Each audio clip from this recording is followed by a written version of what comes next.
drive down to come and borrow it. But yeah, we could go out, cook up some food, make a day of it.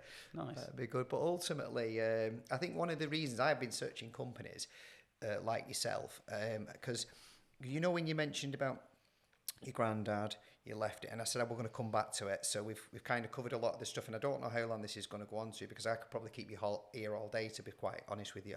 So we'll go back to your dad when he exited the business and then you took over, because I don't think people realise, and I'm going to just say how I see it, I might be wrong, you might want to edit it, I don't know, but I see it that you come working for your dad, and you took the business when something happened with your dad, and you can explain that, and he stopped working and you took it over in 2009, so that gives you 15 years roughly, doesn't it? And you've gone from 7 employees to how many today? So how many today? So at peak, say a year ago, we were probably floating around 150 employees. So you did say you was a small business. Now, I don't know the statistics on that, but there's not many people with over 100 staff. There's not many of them out there. I think there's something that I can't be exact on this. There's something like 5 million businesses, whatever it is. My mentors spout this off all the time. Not many people even get over £1 million. Never mind employing what you're doing. So could you just tell me a little bit how you did that? I know you've told me a little bit, but I'd like you to tell our audience not how you did it, but what you experienced from I've took over my vision and the mistakes you made and what you did. So I took over running Custom Meat when I was 24. So I went through college. I did 3 years in MBQ. You've not aged, have you, really? I did level 1, 2 and 3, and then I did my gas, oil, LPG, Part B. My dad kind of put me through a lot of courses, try and pump that knowledge in, product courses, qualification-based things. I then went on and did some mainly install. My background's install predominantly. I then did a little bit of service work before. My dad wasn't very well. Around 2008, 2009, the recession was sort of kicking in. It was a pressurised time. I think there was a team of sort of 5 to 7 people in total, including office himself. I forgot that you actually built this in a recession technically. Yeah, it was really, really tricky. So, my dad wasn't very well. I'll maybe not say why, but he said to me, the doctors have said you need to go and have a break. So I'm gonna have a break for 2 weeks and I'll come back. And he never came back. So over there from sort of 2009 up to the present day, sadly my dad died last year from an accident at home. So that was out the blue. But I'm sorry to hear that. I didn't actually know that, to be fair. Yeah. So that was one of my next questions, but you've answered that. Yeah, so, I mean, his involvement in the business, he used to say he didn't like walking down paths and talking to customers. He was at a point where he just, if we needed new vans, I'd ring him up and say, hey, Dad, we could do with another 4 Berlingos. We've got service engineers starting. And he would go off to the dealerships and he loved it and he'd get them wrapped and he'd bring them back. And he always did such an amazing job, whatever he did. He was a very particular guy. He taught me most of what I know. He's your mentor, really, as well as your dad. He was in many respects. He got to a point where he said, I can't help you anymore. When the business started to scale a bit, he just said, it's like, you'll know better than me, is what he would openly say. But in the early days of me being a fitter, the way that he conducted himself with me, it really trained me and moulded me into this person that almost looked for perfection in every element of what we did. And a quick story is, he would be very critical of everything, and he would open his mouth in front of the customer. If he wasn't happy, it was coming out of his mouth, and he would do it. He had no filter, and I mean no filter. He wasn't rude, he wasn't aggressive, but you kind of like you stood by your bedstool and you just didn't move an inch until he was very, very like that. And I remember being on an installation in the town here, and I'd had a few, and he'd come out and he'd criticise this. And I thought on this job, right, I've even turned my fitting skips upside down, I banged them out, cleaned them out, put my skips in. All the dust seats are nice and square and laid out. Everything is perfect. This job is perfect. When he turns up, because he was dropping some bits off to me, he's not going to find a single issue. And he did. Right, he walks in the door. When you park your van, make sure you park your wheel straight. Otherwise, a dust lorry will come past and take your wheel off. Right, he was that level. So I've had that like drilled into me as a youngster. And I think that's the best training I could have ever wished for. Yeah. Because later in life, like now, you still look for them real imperfection things, whether your vans are displayed, the way your vans. Do you think that's look helped you grow? I know that's helped you grow, by the way, but do you think that's helped you grow? It has, because I feel that my dad was one of a kind, genuinely, and I think I understand him and what he would look for when it came to real detailed things. Like, he would do few things, but he would do them to perfect. You know he'd done them because the way it'd been done. And we're not criticising people now. We've had a lot of installers that are here. We have a lot of stores that come and gone and stuff like that. But I don't really see an install the way that we used to do it back in the day when my dad was about, because he would pick fault at things that, in my opinion, you probably didn't need to go that far with.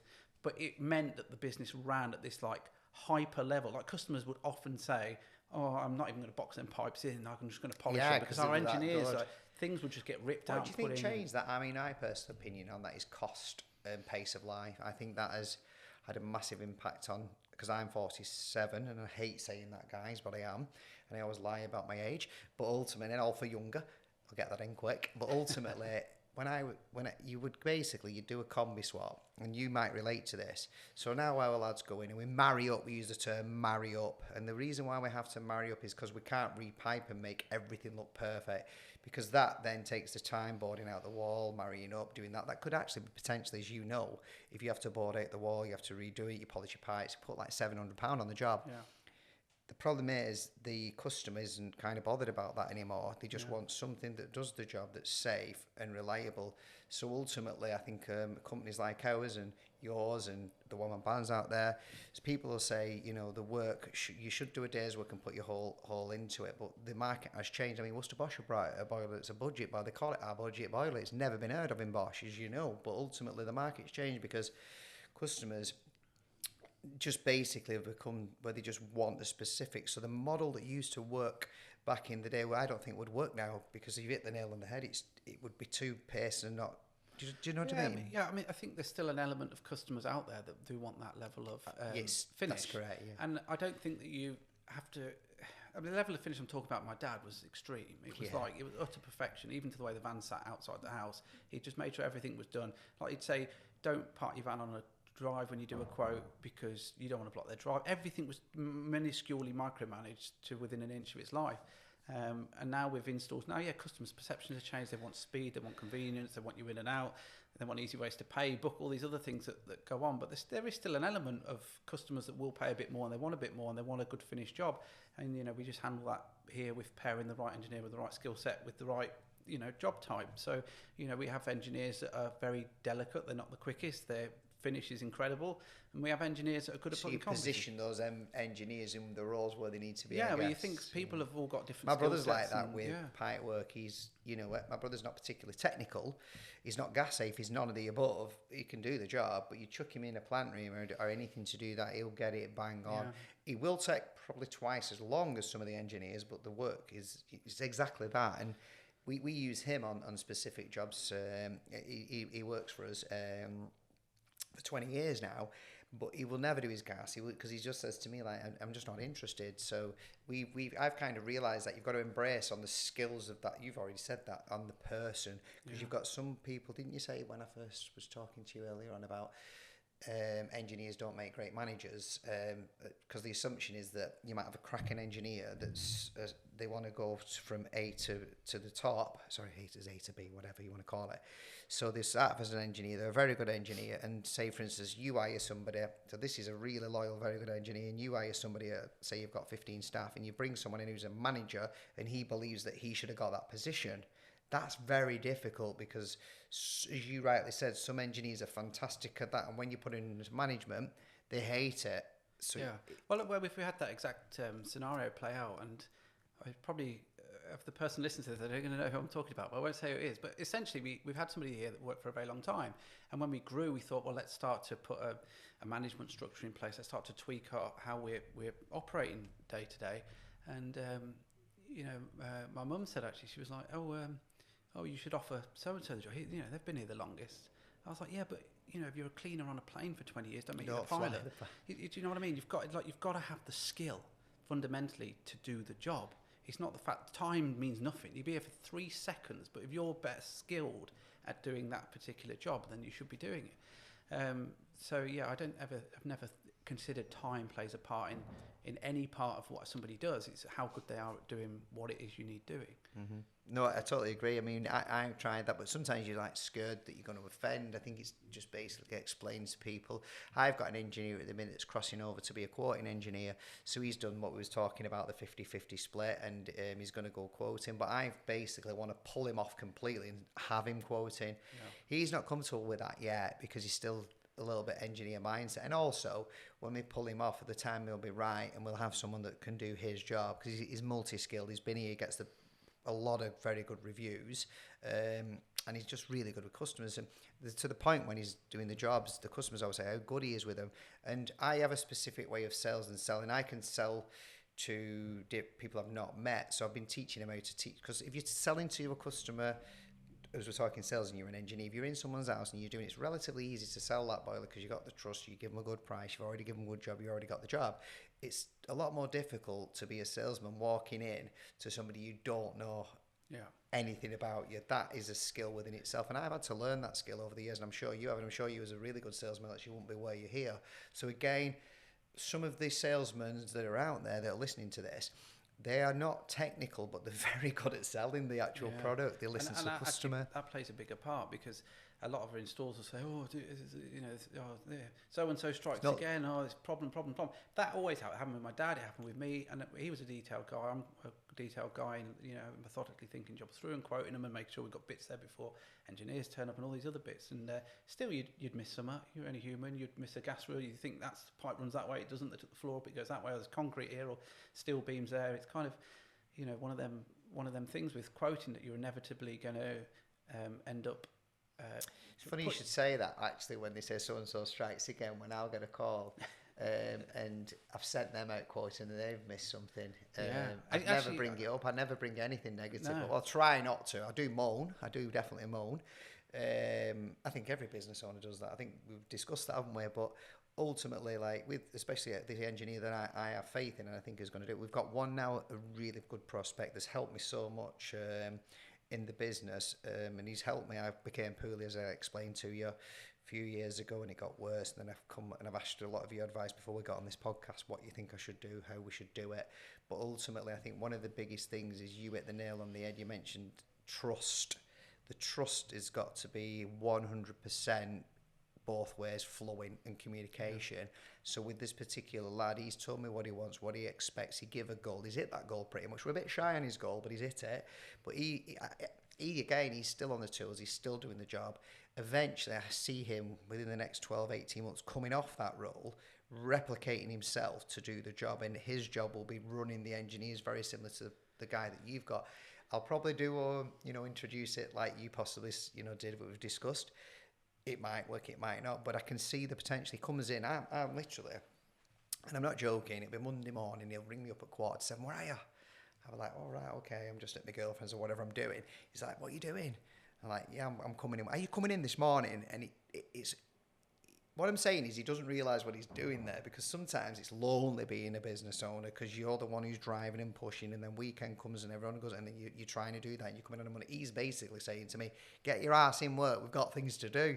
So this young lad who I've kind of seen, and he's about 27-ish, he's seen the opportunity, what he can have with us, but I've got to show him that vision, and that's where we're going with it now. I want M&R to be like custom, where it's excitable. I've walked into your office today and I've come past all your products you've shown me. It's absolutely gobsmacked me how well it's run, and you've explained about the automation, how people book on site. It's really helped. So you was up at 11 o'clock thinking about how customer thought. I've listened to everything you've said in detail, but to actually do your thoughts and put them into action, that's the magic that you've got. Because I have these thoughts, but I struggle to put them in action. But you seem to have had these thoughts. Maybe you've methodically done it, so you've said, right, advertising's got to be this, I've conquered that. This has got to be that, I've conquered that. Maybe I don't know, you give some of our listeners a bit of advice here.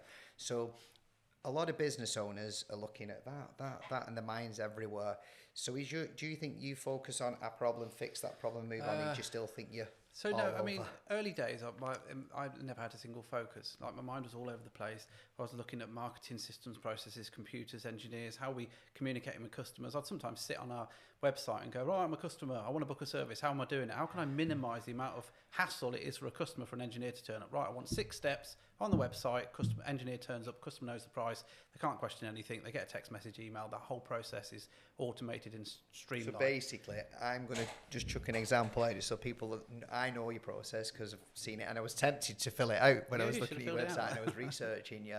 And I will do now, you give permission that. But ultimately, we both use the same package. Can I mention it? Yeah. Commusoft, we both use Commusoft. A lot of the companies do. I think it's great, Commusoft. I don't know if you've noticed how much they're evolving recently because they blooming are. Yeah. They need to put the prices down a little bit and look after us. I don't know how you feel about that. Well, I run the user group, so so I'm not a good person to ask an opinion on Commusoft. I'm biased. I've been with them for years and years. I used to be Surefire originally. Yeah. But Surefire, there was a great system and operation and process what I was using at the time, and then I started to look at companies and ask about, and we made the move to them, and I've seen probably in the last 18 months big changes, big changes, and I really love what they're doing. It's getting, there's a few tweaks, and I think they're listening a lot more to what the installers want now, and you probably say that, but the process we're talking about here, so I come on to this is what I think happens. I'm an existing customer. I've got my reminder that's automated. I don't know if SMS, do you send letters? No. We send letters. If the first 2 hurdles fail, then potentially sometimes we jump on the phone. We need to look at that, to be fair, because the costage of postage is shocking. We're scared to go away from that, so you've just answered another question that I had. So ultimately, the process I go on, I'm an existing, I go onto Custom Heat, I look right, I pick my service, what I want, so it's a boiler service. You automatically know what boiler that is because you've got that on record. My next step is I maybe give you a postcode to find out who I am. Is that correct? Can you talk me through the process of how it works? How customers book online. So essentially, the idea was to make it the simplest, shortest process from going click, engineer turns up. So the issue we have with integrating with existing systems, so like Commusoft or others, they go, plug in and you can book through our system, right? I don't like any of them for the simple reason our industry is primarily reactive. So on a Sunday night, you've got a water leak or you've got no heat, hot water, and you want an engineer. You don't want to wait till they open. You've got an engineer. You want an engineer there tomorrow morning, right? So you go onto a website, and if you use one of these plug-in ones off the shelf, it'll tell you somebody can come on Thursday. I hate it. They're not built with reaction in mind. They're built with, let's see if we can get an engineer. Can he have his lunch break? And is he going to be okay? And pandering to all this nonsense that goes on. So we built our own one, which basically says, when do you want us to come? See you then. It's basically what it does. And yes, it creates challenges, but that doesn't matter. So do you have...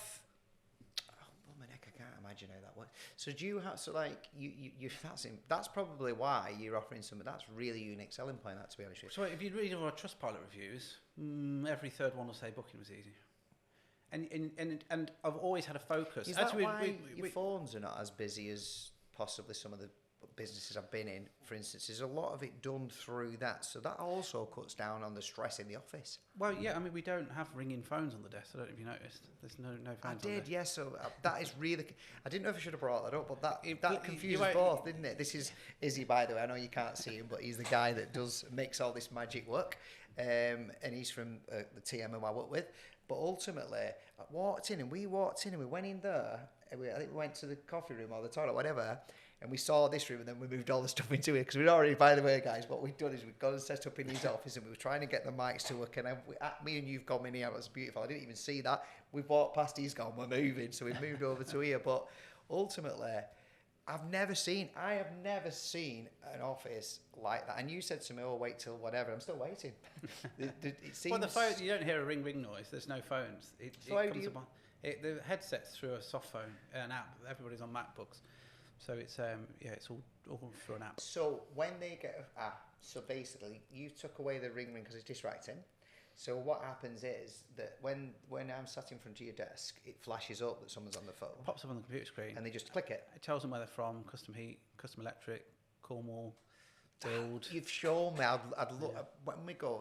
If you don't mind, it's entirely up to you. I'd love to take a picture of that possibly. That is next level. I've seen that, and I'm watching it thinking, I won't swear, but I was like, this guy. And at Worcester, when I was trying to, I think I met you last year. I had too many drinks, probably approached the wrong time. But ultimately, I really wanted to get you on because they recognise something that you're doing. And I don't think, anybody out there that thinks, oh, I'll do this, this and this, it takes a specific person. I would say out of 100 companies, there's only going to be one company that, not even one, by the way, that can do what you've achieved. So, and I mentioned to you about competition, and I was asking you to look at competition and stuff like that. And one of the best advice you give me is, no, I don't really, because competition. I just carry on and stay in my own lane. Is probably the best advice I've had all month. I don't think I've ever looked at the competition. I don't care what they charge. I've been on quotes. I used to quote a quote for the longest period. I've not quoted or been on a spanner for at least the last 5 years. Prior to that, I quoted for a long period of time when I was an installer before. I was Corgi registered, then Gas Safe registered. But I've been on quotes where customers, I've got a quote from so-and-so. Honestly, I don't care. I never said that to a customer, but I don't care. What they could be £3,000 cheaper than us. It's not going to affect my price. We have salespeople that come here and go, oh, so-and-so's charging this much for this. I don't give a shit. It has no bearing on it. Like what we offer at the level we offer it at, they're nobody's. That's my mindset. You're right. And I will not alter the price. We offer such a service with skilled people. Can I just say something who you really remind me of? And it's a big, big, big compliment, this. I've met Charlie Mullins. Exactly what's just come out your mouth. He said that was never the problem. So you have got that same mindset. And to be fair, you've grown a company from 7 to over 150. I don't know what it is now, but in such a short period of time. And you've just said you might be possibly one of the dearest on the market. I don't know, but are you the dearest? Because what people don't realise, if you go into a restaurant and you ask for, if you could give you a good example, you go to a local pub, that we all know the local pubs, that you go and get a steak, it's dead cheap, it's pretty crap, isn't it? Yeah. You go in and they don't ever say, well, that's not right, because they accept that level, and then they go and get the same steak, but a better quality steak in a restaurant and pay quadruple the amount of money, if not more, and don't moan. That's the same thing with you, because ultimately it's not just about doing the job. It's about if the job goes wrong, if you set fire to the house, if you go bankrupt. Have you got all these systems, operations and process to make sure that customer's safe? Have you CRB checked? It's not CRB announced, whatever it's called now. DBS, you lads, all this sort of stuff that you do to make sure that that customer's safe. Yeah. If they're working on price, they don't realise that you're just going to get what you pay for. And the majority of customers that we've got, that we take on our service plans, I'm sure you do, have had experience. I've had one actually the other day, which will interest you. He's asked us, he's rang us up, he said, you've not got the job. But I've got a real bad problem because the company's took the money off me and took the deposit, £1,000. Can you give us some advice? So I've rung him a couple of times, he's not rung back, but this company's not going fit in his boiler, and this company was cheaper than me, and he's saying, how do I cancel? I've made a mistake, and he used a specific term. He wished he'd have come with us. That's because we're honest, we're transparent, and people say we're expensive. We're definitely not expensive. We make less money on a job, and I'm sure you do, than somebody, say for instance, I'm 2,000 as a one-man band, you might be 3,000. That one-man band, half the time, they're not paying any VAT, they're not paying any tax. Even though they're putting it in the bank, the customers are saying, so ultimately, you have got a level of backup and customer duty, and you're going nowhere. And it's frustrating because you've just said it, cost is very important, but if you stay in that hotel or you stay in that hotel, there's a difference in price. It's a different experience. Absolutely. It's a completely different experience. It's why there's a menu in a restaurant, because there's always choice, and you can pay more and get more, you can pay less and you get a little salad, or you can get a massive steak. Like, there's always choice, and you'll get a different experience every single time. It's music to my ears when a customer says, you're £800 more than the next cheapest quote. Good. I want to be £800 more than the next cheapest quote, and if we're good at what we're doing, we'll be in that house fitting that boiler for that £800 more. And it happens very often. Oh, but these online retailers, this much. I don't care about the online retailers. Like, our sales team are driven and focused on what we do. So we never go into a property. How many do you have in your sales team? 6 in total. Because I did pull you on that. I knew that actually answers that. I thought it was 5 when I counted the chairs. 1 in the southwest. Ah, right. Okay. Yeah. So basically, that shocked me, because I know companies that are doing, say, 1.8 million. Would you mind? I don't know if you would share that with us. What is the turnover of customer? I know so it's grown and then it's tailed off a bit, but it'd be around the 10 million mark. So 10. So bloody hell, that's 10 times bigger than us. But ultimately, what I'm saying is that they've got a sales team same size as yours. So what's springing into my mind there? The salesmen are very good, and not only that, it's your aftercare that's doing it and the ease of service of use. That's what's promoting your business. I think the fact that you're trustworthy, your vans are everywhere. And also, you've got a premises, gorgeous place that they can come and have a look at. You can see it's well. I mean, it's probably, I've never been into anything like this really, unless it was corporate. In the corporate companies, you do look very corporate, but I can see that you're kind of not, because I've spoken to a couple of your members. I know that your mum works here. I know that your wife works here. I know that you're very, very family-oriented business, and I'm not so sure if your children are going to come into it, but you never know. Possibly, possibly not. I don't know whether I'd want them to get into the grind. I don't know if I'd want this relentless mindset and this approach that you have to almost take every second of your breathing life just to keep up with that treadmill that just seems to fly round and round. But do you not think that's just mine and your personality? It wouldn't change that. It's either in you or it's not. I do believe that. Yeah, I think so. I think so. I think you can't change that, to be fair. Going back, we were speaking a minute ago about growth and like our journey from growth, and myself taking over from my dad and then going to college and doing, getting the gas and doing all the qualifications and things. And I think if we spoke about growth and how as a company we went from say 7 to 100 odd and down a bit and up a bit and all the rest of it. That's business, isn't it? It's the curves. But how we did it specifically. So I say we because there's more than just me. I mean, I've always been one person to try and think outside the box, and I'll be there on a Saturday night, either working or thinking of new creative ways for things to happen. My wife's maybe watching Netflix. More recently, she's been getting involved too. But I have a love and a passion for work. I was 24 years old, took over from my dad, and my biggest fear, well, there was two. One was failure, because I worried really that I wouldn't be able to sell. I'd go out and quote, and nobody would buy into me. And bearing in mind, my dad wasn't the cheapest. We've never worked on price. Like, we've never been the cheapest people to have. My dad was more quality and a good job and a proper aftercare and that kind of stuff. So I would worry that I wouldn't be able to sell. I'd go and see somebody and then nobody would be going ahead with jobs. It was the other way, because I really loved quoting. It's passion, it's definitely passion. You've got passion. I mean, when we talked about it, about passion, you're very, very passionate. And I asked you a question on growth, and I didn't really get an answer, or did I get an answer? So I'm going to put you on the spot on now while we're talking about that. I said to you, are you gas safe? You said no. I said, have you got F-gas? You said no. Then I said to you, do you think it's important I have it? Then you asked me a series of questions. What would your opinion be to, like, for instance, I know I can come away from that, but I can't stop dipping myself back into the tools. Would you say possibly look at not becoming gas safe, as, for instance, Joe said? If you've not got it, then you can't do it.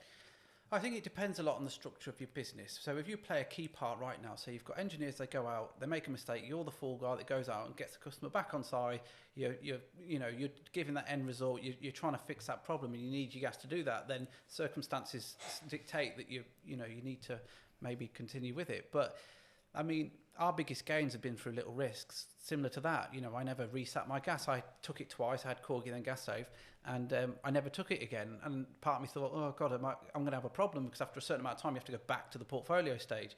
But I never did. They've changed that now, by the way. You can go back now and still do it. Oh, really? Yeah. I mean, You just got to do a little refresher.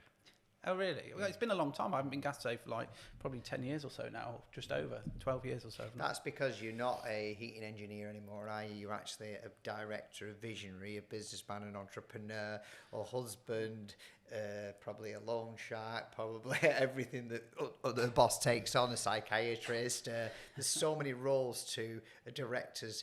But I said to you, you said to me, what was the reason you wanted to double Mick and the growth? The reason I wanted to is because I fell poorly, and I've explained that. I've not explained that actually to any of the viewers, and I don't think now's the right time, but I will tell you about that at some point when I'm on my own. But ultimately, it made me realise that the only way I can come away from it is by replacing me. And that's not replacing me because I want more money. That's replacing me because I want to be more visionary and more doing the stuff I enjoy, which is controlling the business, running the business, pushing it forward, getting involved in the van designs a lot more, getting involved in all the things that are more important. The sales are the most important thing, obviously, but getting involved in more and more of that, because I'm full on with sales, to be fair, and I have got help with the sales now, but it'd be nice to do what you've done, where I could come away from the sales. Look, at the end of the day, if I wasn't busy and I had nothing to do, it'd be great to be able to say, right, well, I can now go on the brand design. Yeah. And that's what, you've just shown me a van outside and was discussing that, where you've gone from the flames and you've gone more basic now, and it's... Yeah.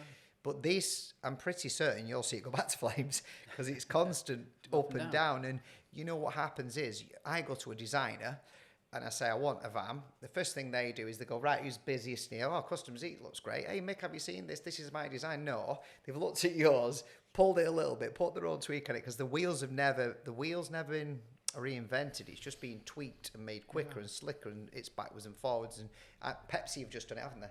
They've gone back to their old logo. I don't know if you know that. Nice. So ultimately, I think the point I'm trying to make is that, you know, what you're doing is you're now the visionary. You can now work on the business. That's what I want to do. I mean, if I could get to your 11, that'd be a dream. That would be a dream. But I wasn't at the start. See, at the start, I was 24, very inexperienced. And there was changes. How old are you now? Sorry, 38? 39. 9. I'm 40. When is that?